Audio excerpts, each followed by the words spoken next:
Vou relatar o meu segundo arrebatamento.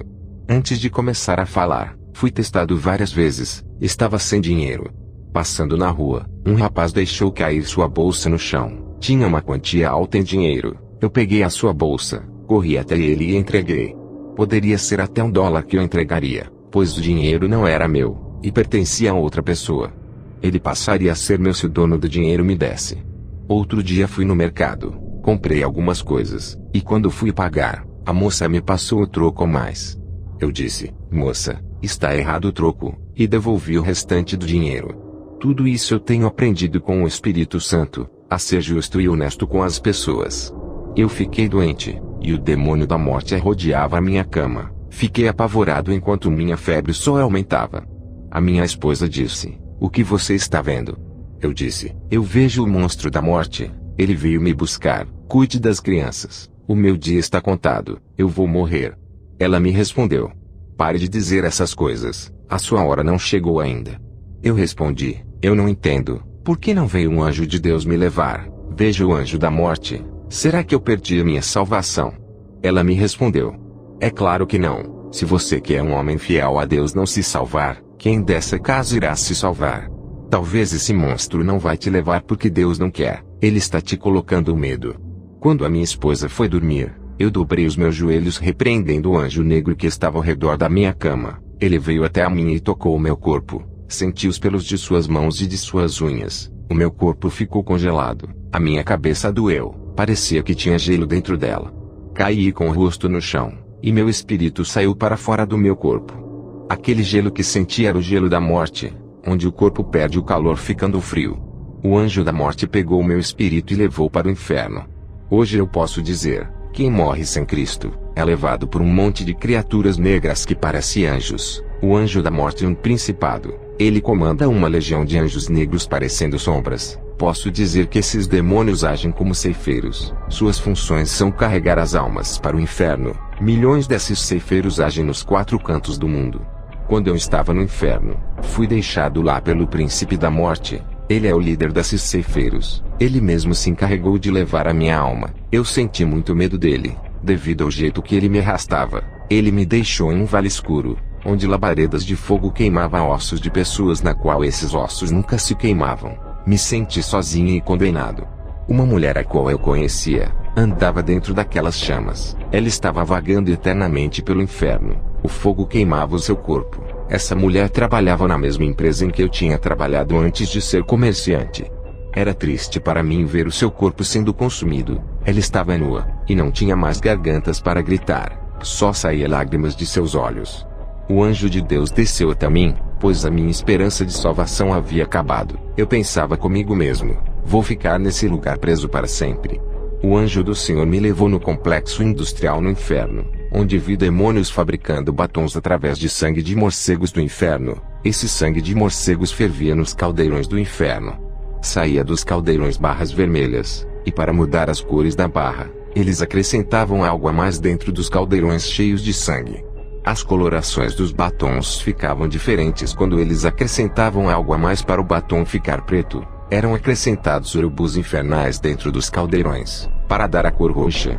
Cobras eram acrescentadas nos caldeirões, para dar a cor rosa. Sapos eram colocados dentro dos caldeirões, para obter apenas o vermelho, somente o sangue dos morcegos. Os demônios fabricavam pó de rosto com lama podre do inferno, lamas tiradas dos poços infernais. Eles pegavam líquidos de metais que fluía dos vulcões do inferno. Esses líquidos serviam para fabricar brincos, pulseiras, colares e correntinhas. Também vi fábricas de mini saias, mini blusas, shorts masculinos e femininos, vestidos sensuais e colados, saia sexy com grandes cortes no meio. Os demônios fabricavam essas roupas com pelos de animais do inferno e com sedas de insetos infernais. Vi camisas sem manga masculinas e femininas, camisas de esportes também. Depois que os demônios terminavam de fazer todas as roupas, eles subiam para a terra, inspiravam seus modelos usando fabricantes de roupas, e aqueles satanistas e empresários das indústrias têxteis mandavam os trabalhadores produzirem. Os demônios voltavam ao inferno felizes. Um deles disse: quando esses novos modelos de roupas e de acessórios de maquiagem forem fabricados na Terra, Toda a igreja vai usar as nossas marcas, e assim levaremos todos para o inferno por usarem o que é nosso. Satanás se manifestou e disse: Bom trabalho. É maravilhoso como as igrejas abrem as portas para o mundanismo. A gente vai entrando e ganhamos fácil as suas almas. Eles mesmos entregam as suas almas para nós quando deixam o pecado entrar em suas vidas. Satanás mostrou uma lista de crentes na terra. Ele disse: Esses nós temos que parar. Estão dando grande prejuízo de almas para nós. Temos que tirar esses homens do nosso caminho. O único jeito é fazer eles caírem na fé para se desviarem. Esses são perigosos. Já esses que não se santificam já são nossos. Não devemos nos preocupar. Eles mesmos se condenam e são amigos do pecado. Eu olhei na lista, e meu nome estava escrito ali. Eu era alvo dos demônios. Vi pessoas no inferno, homens e mulheres que usavam próteses plásticas dentro do corpo para ficarem formosos. Vi pessoas no inferno por praticarem sexo com objetos de frutas. Vi também aqueles que compravam produtos de plásticos da sexy shop como produtos de consumo feminino e também de consumo masculino. Eu vi esses produtos sendo fabricados no inferno. Se você é solteiro, não compre esses produtos. Se vocês são casados, não comprem também. São obras satânicas. Isso não é fantasia, é um meio que Satanás procurou para entrar em suas vidas, possuírem seus corpos e trazer para o inferno. Isso causará legalidade para a destruição de seus casamentos. Quem compra esses produtos e fazem sexo com esses acessórios, estão fazendo com os demônios. Em uma visão que tive da terra quando estava ainda dentro do inferno, vi uma bola de cristal gigante. Vi casais evangélicos usando esses acessórios para apimentarem os seus relacionamentos. Ao olhar bem, vi um demônio tendo relações sexuais com um casal. Aqueles objetos são as partes íntimas dos demônios. Poucos meses aquele casal começava a brigar e se divorciavam. Eu digo, qualquer pastor que dizer ao contrário dessas revelações está sendo usado pelo diabo. Muitos pastores aqui dos Estados Unidos, palestrantes de casais têm indicado essas fantasias com esses objetos. Eles não têm o Espírito Santo, pois Deus nunca iria contra a sua palavra. Deus criou o homem e a mulher para se satisfazerem um com o outro, sem precisar de intermediários. Deus não criou o homem e a mulher e objetos sexuais, como um meio para eles sentirem prazer. Isso é maligno. Eu vi um jovem cristão no inferno. Ele era usado por Deus, mas uma única coisa condenou esse jovem. Ele tinha uma boneca inflável qual ele tinha relações sexuais todos os dias. A verdade é que por detrás desta boneca tinha um demônio que se escondia. Esse demônio teve relações sexuais com esse jovem através dessa boneca. Isso é o que foi me revelado sobre essas coisas. Os demônios se escondem por detrás de cada objeto sexual, igual como eles fazem nas imagens. Assim como os demônios se escondem nas imagens católicas, eles também fazem isso nesses objetos. Vi um homem no inferno por praticar sexo com animais. Depois o anjo me tirou do inferno e me levou ao céu. Ao subirmos ao céu, nós entramos em um lindo lugar. Era a primeira vez que eu visitava o céu. O anjo disse: "O nosso Senhor quer te revelar algo." E foi embora.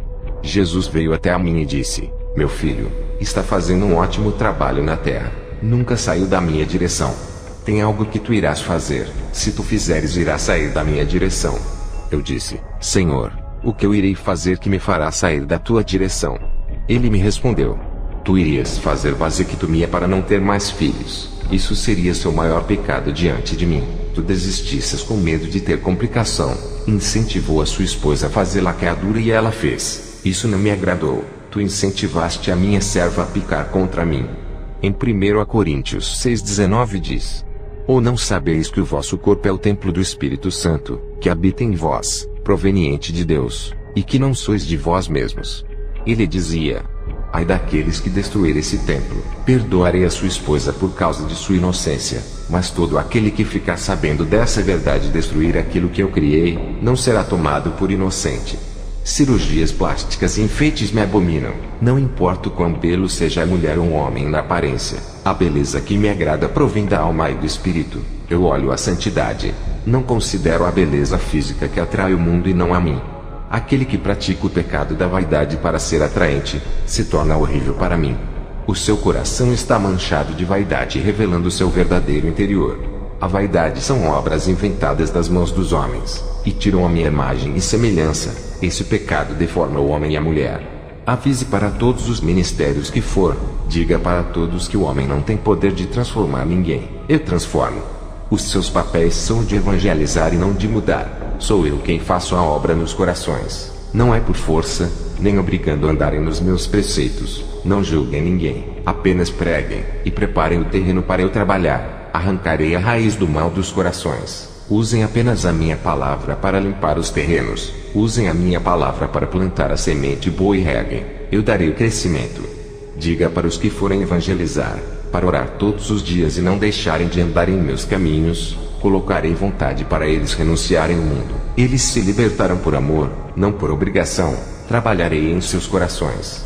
É necessário que os novos convertidos façam jejuns para eu trabalhar em suas vidas. Qualquer pessoa que não me conhece, não sabe o que é melhor para elas. Eles andam em qualquer caminho, e têm uma felicidade passageira, mesmo que consigam todos os bens desse mundo. Ainda não é tudo. Depois da morte não levarão nada e não herdarão o céu. O homem não sabe o que é melhor para a sua vida, pois não conhece a minha verdade. Depois, o Senhor Jesus me mostrou o meu nome no livro da vida. Tinha vários nomes de pastores de igrejas pequenas. Eu fiquei curioso e perguntei: Senhor, o nome de Kenneth Copeland está? O Senhor olhou para mim e disse: não está. Eu disse: e o nome de John Hagee, Joel Osteen, Benny Hinn? O Senhor disse: não está. Eu disse: e o nome de Joyce Meyer, Rick Warren? O Senhor disse: meu servo, esses nomes não estão aqui. Eu não os conheço como os meus servos. Não são minhas noivas. Eu disse: Senhor, mas eles pregam a sua palavra para milhões que vão em seus cultos. O Senhor disse: meu filho, esses são amantes do dinheiro. Eles usam minha palavra para comércio. Eu nunca falei para venderem meu evangelho. Eu disse para pregar de graça para toda a criatura. Em Mateus 19, 23 a 24 está escrito: disse então Jesus aos seus discípulos: em verdade vos digo que é difícil entrar um rico no reino dos céus. E outra vez vos digo que é mais fácil passar um camelo pelo fundo de uma agulha do que entrar um rico no reino de Deus. Ele dizia: eles usufruem de todas as suas riquezas, e não se lembram dos pobres. Em Mateus 19, 16 a 22 está escrito: e eis que aproximando-se dele um jovem disse-lhe: bom mestre, que bem farei para conseguir a vida eterna? E ele disse-lhe: por que me chamas bom? Não há bom senão um só, que é Deus. Se queres porém entrar na vida, guarda os mandamentos. Disse-lhe ele: quais? E Jesus disse: não matarás, não cometerás adultério, não furtarás, não dirás falso testemunho, honra teu pai e tua mãe, e amarás o teu próximo como a ti mesmo. Disse-lhe o jovem: tudo isso tenho guardado desde a minha mocidade. Que me falta ainda? Disse-lhe Jesus: se queres ser perfeito, vai, vende tudo o que tens e dá aos pobres, e terás um tesouro no céu. E vem, e segue-me. E o jovem, ouvindo esta palavra, retirou-se triste porque possuía muitas propriedades. Também está escrito: porque tive fome e me destes de comer, tive sede e me destes de beber, era estrangeiro e me hospedastes, estava nu e me vestistes, adoeci e me visitastes, estive na prisão e foste me ver. Então os justos lhe responderão dizendo: Senhor, quando te vimos com fome e te demos de comer, ou com sede e te demos de beber? E quando te vimos estrangeiro e te hospedamos, ou nu e te vestimos? E quando te vimos enfermo ou na prisão e fomos te ver? E respondendo o rei lhes dirá: em verdade vos digo que quando o fizestes a um destes meus pequeninos irmãos, a mim o fizestes. Então dirá também aos que estiverem à sua esquerda: apartai-vos de mim, malditos, para o fogo eterno preparado para o diabo e seus anjos. Porque tive fome e não me destes de comer, tive sede e não me destes de beber, sendo estrangeiro não me recolhestes, estando nu não me vestistes, e enfermo na prisão não me visitastes. Então eles também lhe responderão dizendo: Senhor, quando te vimos com fome, ou com sede, ou estrangeiro, ou nu, ou enfermo, ou na prisão, e não te servimos? Então lhes responderá dizendo: em verdade vos digo que, quando a um destes pequeninos o não fizestes, não o fizestes a mim. E irão estes para o tormento eterno, mas os justos para a vida eterna. Jesus dizia: o Deus deles é Mamon. Eles escolheram servir às riquezas e não ajudam os necessitados. Eu disse: Senhor, e os livros que eles vendem espalhando a sua palavra? Jesus disse: o uso do meu evangelho é puro e espiritual. Esses livros não são espirituais, pois o meu espírito não está neles. Seus livros estão baseados em conhecimentos humanos, hipóteses, Filosofias vãs. É um evangelho maldito que não salva ninguém, pois o meu evangelho exorta a santidade. O maior problema de ser pastor de uma grande igreja é a corrupção por causa do dinheiro. Quanto maior for as suas igrejas, mais quantidade de dinheiro irá entrar. Para esses que enriqueceram com minha obra, ainda há tempo para salvarem suas almas. Enquanto eles forem vivos poderão se arrepender e abandonar suas práticas. E os perdoarei, e se a morte lhes surpreenderem e não der tempo para se arrependerem, irão para o inferno. Depois o Senhor Jesus disse: vai, diga as revelações, não se cale. Ai daqueles que duvidarem, te criticarem, chamarem de mentiroso. Ai daqueles que lhe perseguirem por causa das revelações.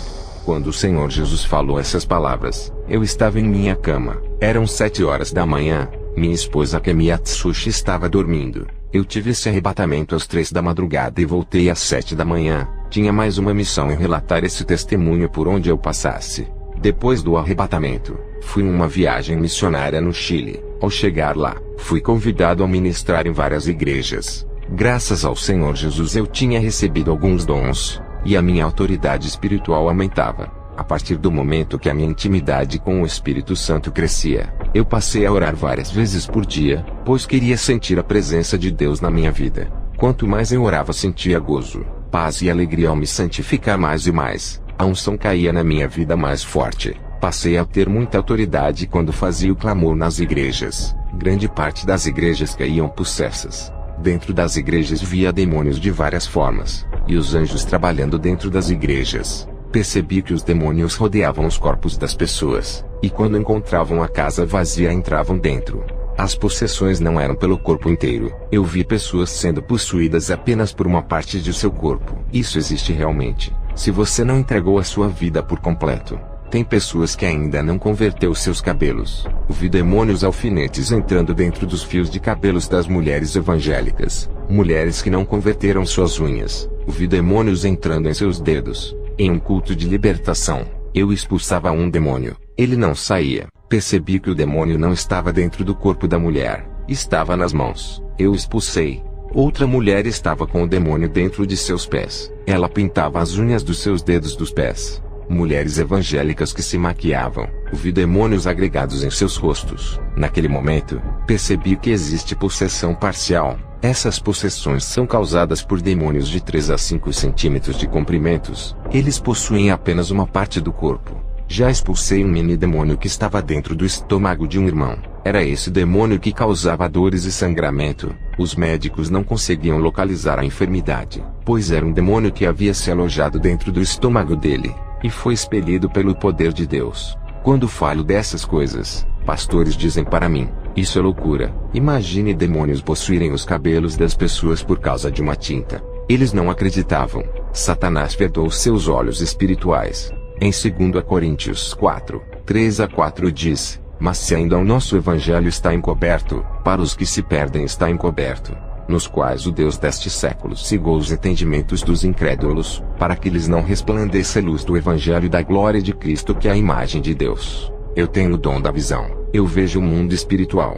Esse dom especial paguei um preço na oração, e posso ter convicção daquilo que vejo que é real. Presenciei pessoas embriagadas, viciados em drogas e homossexuais entrarem nas igrejas e não saírem libertos. Via demônios grudados nas costas dessas pessoas colocando jugos pesados. Isso é a prova das lideranças não terem autoridades. Uma igreja caída e sem poder, não consegue libertar os aprisionados, nem aliviar os oprimidos. Pessoas que foram do ministério onde eu pastoreio, as igrejas do Evangelho de Cristo foram libertas e tocadas pelo poder de Jesus. Os demônios ao pisarem ali, sentiam o peso da mão de Deus. Essas mesmas pessoas reclamaram de terem ido em várias igrejas, e não conseguiram serem libertas. Se a palavra de Deus liberta, por que não funciona em várias denominações aqui nos Estados Unidos? O que há de errado nos irmãos que congregam nesses ministérios? Eu não estou me engrandecendo, pois sou apenas um servo. Não é eu que sou um grande homem de Deus. São as igrejas que se rebaixaram em nível espiritual.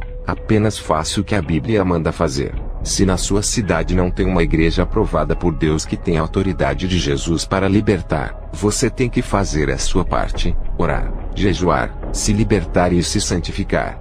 O bispo Willan Conner foi em uma ministração minha. Ele caiu endemoniado para minha surpresa. Depois que eu tirei os demônios dele, Perguntei a ele, como pode um convidado de honra que dá ensinamento de teologia em várias igrejas cair endemoniado? Ele me disse, eu sou envolvido com a política, tenho participado das mentiras do meu candidato, como seu assessor, fiz muita propaganda mentirosa para que ele ganhasse as eleições. Para isso acontecer, tivemos que mentir. Ele me orientou sobre sua campanha, prometi muita coisa em seu nome e tudo pelo dinheiro. Não cumprimos nada que prometemos, me envolvi em escândalos, lavagem de dinheiro, ninguém nunca descobriu, nunca vazou na imprensa. A política é maligna, quando você se envolve, se afasta dos propósitos de Deus, e muito dinheiro envolvido. Eu tenho sido porta-voz de muitos políticos, tenho apoiado suas mentiras por viver uma vida mentirosa. Eu senti que o Espírito Santo se afastou de mim, e um espírito maligno se apossou de mim. Hoje me sinto mais leve. Vou me afastar da política e abandonar tudo aquilo que não agrada a Deus. E a partir de hoje eu faço uma reconciliação com Deus, apesar de me considerar cristão.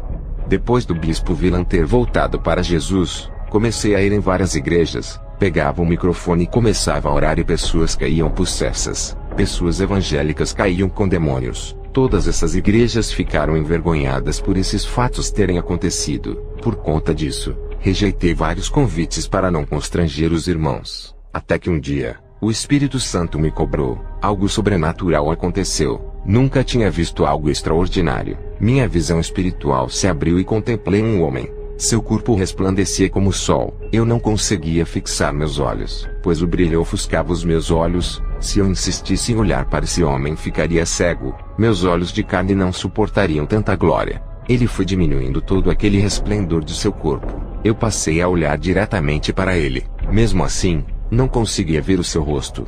Conseguia ver o seu rosto brilhando, e a formatura de seu corpo com um manto branco que brilhava. Eu sabia que esse homem era o Espírito Santo. Ele me disse, você tem que ir às igrejas. O povo tem que abrir os seus olhos espirituais como eu abri os seus olhos. Eles precisam ver onde estão errando. Alguém precisa mostrar a esse povo que eles precisam consertar suas vidas. E você é o mais capacitado para provar que eles precisam de um verdadeiro encontro comigo. Eles pensam que são salvos, mas não são. Eles estão possessos. Precisam trilhar o caminho da verdade.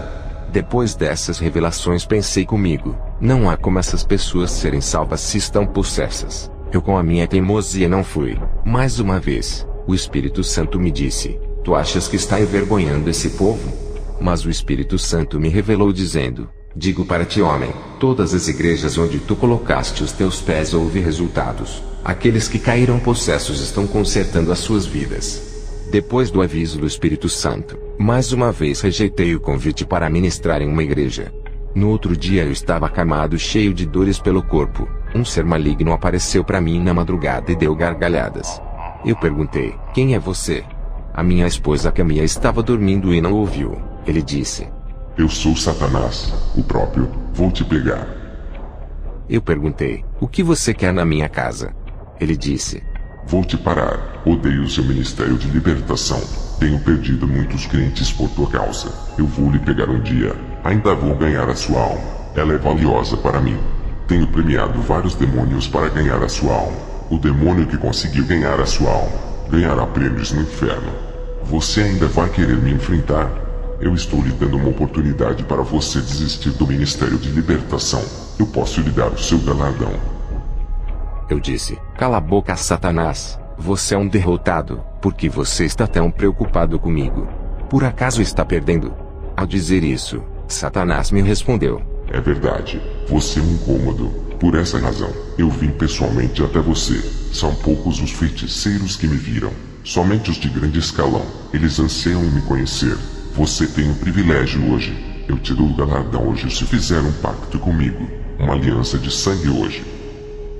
Ao dizer isso, eu disse a Satanás, você é um mentiroso. No inferno não há galardão. Eu já fui arrebatado até lá. Eu sei muito bem o que você faz com as almas lá. Seus súditos destroem as almas com toda a maldade. Até os feiticeiros e satanistas que fazem a sua vontade, todos estão em grande sofrimento. Suas recompensas são a destruição de seus espíritos. Os galardões para os que te servem são a morte.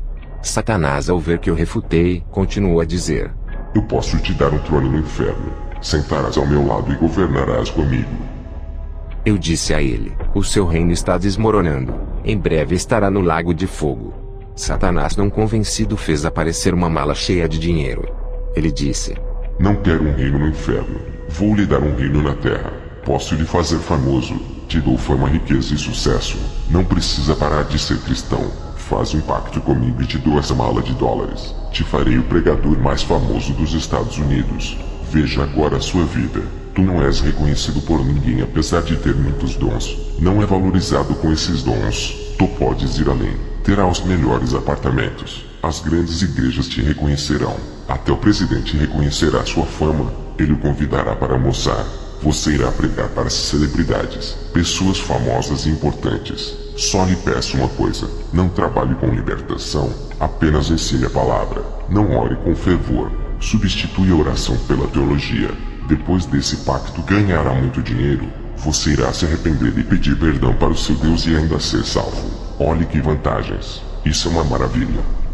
Eu disse: Vá embora, Satanás. Ele disse: Fez a sua escolha então. Prefere viver a sua vida pobre e medíocre servindo a um Deus que tem prazer que seu povo viva na miséria. A partir de hoje, não terá mais paz em sua vida. A guerra está declarada. Eu já estou vencendo. Eu disse: Você está de blefe. Satanás respondeu: Então por que você evitou de ministrar nas igrejas? Não sabe responder. Fui eu que manipulei a sua mente. Não vigilou. Acertei um dardo maligno e você obedeceu. E por causa disso ganhei permissão de tocar na sua carne. Estou esperando a sua grande falha para levar a sua alma. Eu falei bem alto: O sangue de Jesus lhe repreenda, Satanás. Ele desapareceu em forma de uma fumaça escura. Minha esposa acordou e perguntou: Está tudo bem? Eu disse: Eu tive um confronto espiritual essa noite. Pode dormir, quando o dia amanhecer eu lhe conto tudo. Meu filho Robert Atsushi virou homossexual para minha tristeza. Apesar de tudo isso, continuei amando meu filho. O meu braço direito, presbítero Carlo, que me ajudava no meu ministério, me abandonou. Foi para outra igreja e começou a me perseguir verbalmente, atacando o meu ministério. Perdi uma casa. Um caminhão desgovernado bateu em minha casa e matou meu filho David Atsushi. A minha esposa foi embora e me deixou. Nosso filho David havia morrido por causa da batida do caminhão. Ele era meu filho mais novo. Fiquei sozinho dirigindo a igreja. Fui morar de favor na casa do irmão Brad. Pastores que queriam ver a minha derrota zombavam de mim, dizendo que eu não servia a Deus, e que ele havia me abandonado. Eu olhava para o rosto desses zombadores e via se transfigurarem em demônios. Seus corações revelavam a maldade de seus interiores. Muitas pessoas começaram a sair do ministério que Deus havia me concedido. Fiquei a cada dia triste sem saber o que fazer. Naquela noite, Satanás veio até mim onde eu estava hospedado na casa do irmão Brad. Ele apareceu no meu quarto e disse: Seu tolo, rejeitou a minha proposta. Agora está sofrendo.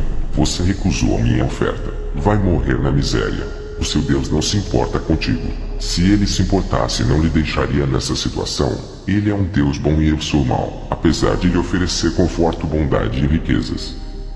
Eu disse: Não adianta zombar de mim. Prefiro morrer do que fazer uma aliança contigo. Satanás disse: Estou tocando nas coisas que você mais gosta. Matei seu filho David. Convenci a sua esposa a te largar. Fiz aquele motorista destruir a sua casa. O seu filho Robert te converti em homossexual. Você me desafiou. Agora sofrerás as consequências. Eu sou o Deus desse mundo. Aqui é o meu reino. Todos fazem a minha vontade. Eu mando desgraça para quem eu quiser e dou benefícios para quem quiser. Esse mundo foi entregue em minhas mãos e você faz parte do meu mundo. Está em meu território. Tem que obedecer o que o rei lhe manda. Eu disse: Está bem, Satanás. Você acabou de me declarar guerra. Você pode até estar no controle desse mundo, mas não da minha vida. Vamos ver quem pode mais, o meu Deus ou você. Se for mais forte do que ele, ainda me matará e levará minha alma. Satanás fez aparecer uma tela espiritual dentro do meu quarto. Nessa tela, ele me mostrava uma parte do inferno. Ele me mostrou o meu filho David sofrendo nas chamas do inferno. Satanás deu gargalhadas sarcásticas. Dobrei os meus joelhos. Em seguida disse: Senhor, é verdade que meu filho está no inferno. O Espírito Santo me revelou para eu não me preocupar com os que morrem, mas me preocupar em buscar a Jesus. Mesmo assim, a minha angústia não ia embora. Tudo estava confuso para mim. Mais uma vez, Satanás conseguiu injetar uma gota do seu veneno me deixando em dúvida. Reclamei com Deus, cometi um pecado em questionar, fiquei envergonhado por ter rejeitado a ordem do Espírito Santo de ir ministrar nas igrejas, passei a fugir de Deus por causa desse pecado, parei de orar, entreguei a direção da igreja para o missionário.